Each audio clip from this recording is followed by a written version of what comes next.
জটিলা বলছে বৌমা যদি সূর্য পূজা করলে আমার ছেলে ভালো হয়ে যায়, যাও মা যাও, তুমি আর দেরি করো না, তাড়াতাড়ি পূজার গোছান গুছিয়ে নিয়ে তুমি সূর্য পূজায় চলে যাও।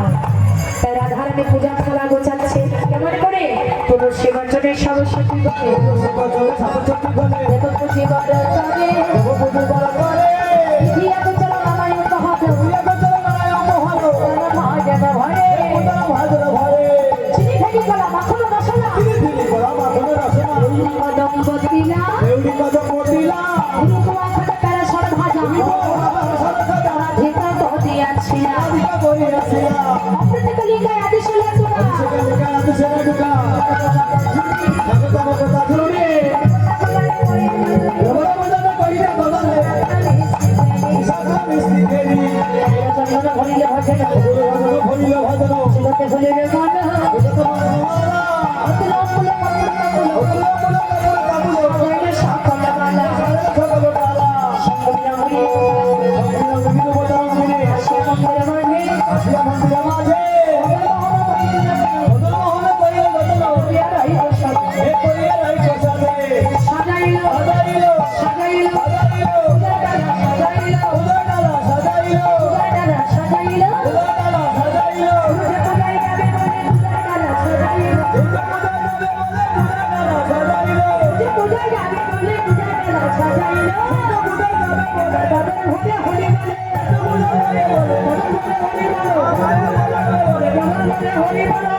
সখীদের নিয়ে একবার পূজার থালি নিয়ে ঘটা করে কোথায় যাচ্ছে?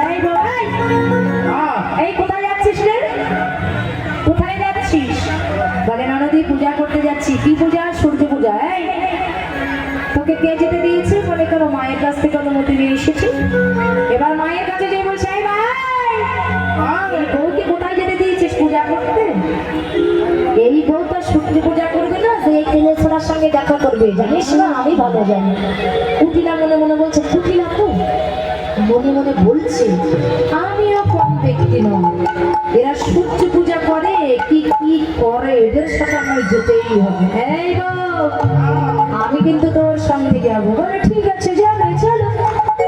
যখন এতই যেতে ইচ্ছে করছে চলো। এবার কুটিলাকে সঙ্গে করে নিয়ে সূর্য দেবে জয় দিয়ে পূজা ডালে মাথায় নিয়ে রাধারানী যাচ্ছেন পূজায়।